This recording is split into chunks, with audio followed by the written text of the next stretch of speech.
Politics often ends up in a blame game, and probably immigration is the issue where that has most played out recently. I want to take you to some CBS News polling about immigration. Our polling shows that 38% of Americans in our surveys approve of President Biden's approach to handling the border. 37% approve of congressional Republicans' approach. With that as a backdrop, Caitlin Huey-Burns and Nidia Cavazos join us now. Caitlin is a CBS News political correspondent. Nidia is a CBS News campaign reporter. Great to have you both with us. We'll talk a little bit about immigration, then we'll talk about Super Tuesday. Nidia, let me start with you. As I understand it, you're a native of Brownsville, Texas. This was an unusual day, a highly unusual day. The combatants, likely combatants, heading toward the nomination of both their parties, both at the Texas border, both talking about immigration, both inviting a compare and contrast, cementing this as a crucial issue for the 2024 campaign. Yes, Major, it's great to be here with you. As you said, both presidents or former president were at the border. I am from Brownsville, Texas, the area there, and it's really common to see presidents come and make their presidential pitch as candidates or even express their point of views. Throughout the years, it's been numerous presidents that I've been able to see, and President Biden had President Trump had actually been in McAllen previously. And for the community there, this is an ever-present issue. It is an ever-present reality to their lives. Would you say, based on what you've heard, that in the last 3 or 4 years, it has become more intense, not only in terms of the discussion, but the underlying issues and maybe problems? You know, it also really depends on who you ask, because it shifts from border to border. You know, back in 2014, the immigration crisis was in McAllen, Texas, and now McAllen is a pretty safe city. We're talking about homicide levels below 10 per year. And now we're talking about Eagle Pass, which is a really different community. So you ask the people there, and it really changes. McAllen says it's a safe city. Eagle Pass, not so much. It depends who you ask. Certain residents might say, you know, I'm not necessarily affected by it. But if you ask the farmers there, you know, they're going to say we're affected by it. They've been tearing down our fences. You know, our cattle is also affected, or their business is affected. So it really depends on who you ask.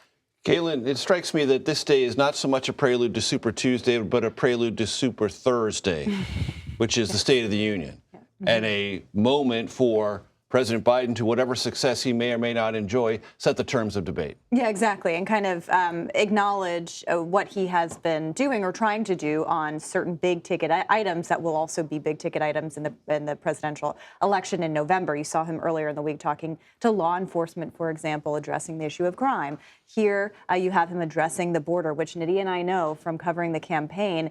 We've been in states that are miles and miles and miles away from the border, and yet Republican voters that we are talking to, and independents and some Democrats, name it as their top Iowa, concern. New Hampshire, South Carolina, it doesn't matter where you go. Very far away. Yep. No border state, really. Texas obviously is voting Super Tuesday, but the other contests have been far away from the border, and yet it's been such an issue.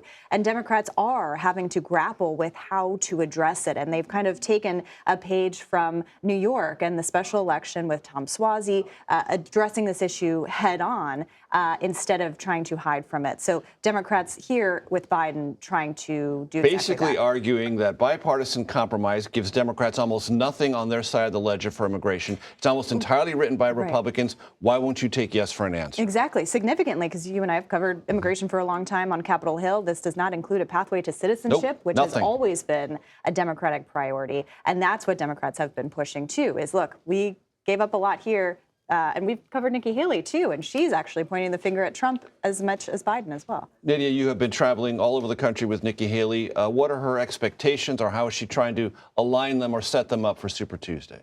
Well, as far as Super Tuesday, you know, it's a question many of us are asking. Nikki Haley has been asked numerous times, are you staying in the race? Are you planning to drop out? And as far as Super Tuesday, she has said she's staying in the race because she wants to see more states vote. She says that Americans have the right to be able to express their vote, to be able to cast their ballot. And in her words, she said, America doesn't do coronation. So it's a call out to the media, which she has always said, you know, you guys need to stop saying that former President Donald Trump is a presumptive nominee. So she says we need to wait and see. And that's the plan that she has so far. She has not committed beyond any other states. beyond Super Tuesday or Georgia. In fact, she was asked yesterday during a gaggle, and we asked her, are you committing to Georgia, given that she had previously announced a leadership team, to which she was visibly irritated, and she said, we need to let Super Tuesday happen, and we need to let these states vote. And I saw something that came out from the Haley campaign about Utah. Do they have some prospects that they feel somewhat positive about there? They do feel positive about Utah, and I'm basing this off of conversations I've had with officials in her super PAC, the super PAC that has been supporting her SFA fund, and they say that Utah is a much friendlier voting bloc than what she was facing in South Carolina or Iowa, for example. Now, if we ask Haley and her campaign what states are they planning on winning, we don't necessarily get an answer. Caitlin, one state does not a nomination make. So, yes, you can be optimistic about Utah, but the die is pretty well cast for Nikki Haley, is it not? And Haley has been making the argument over the past several weeks, look, let the states vote. Well, what happens when those states do vote and they vote for Donald Trump? And you're a 30%er or a 40%er tops. Exactly. And she's been making the case, look, I'm the opposition candidate. If you are opposed to Donald Trump and to Joe Biden, vote for me. This is also a game of delegate math, right? She has been trying to collect as many delegates as she can. But if you are not able to win a state, how can you present a winning argument? Her whole argument has been about electability in the November election. Her campaign has told us that that is, central to their pitch. This is about November, not the primary. Have to get through a primary in order to compete in November. Caitlin, Huey-Burns, Nidia Cavazos, thank you so very much.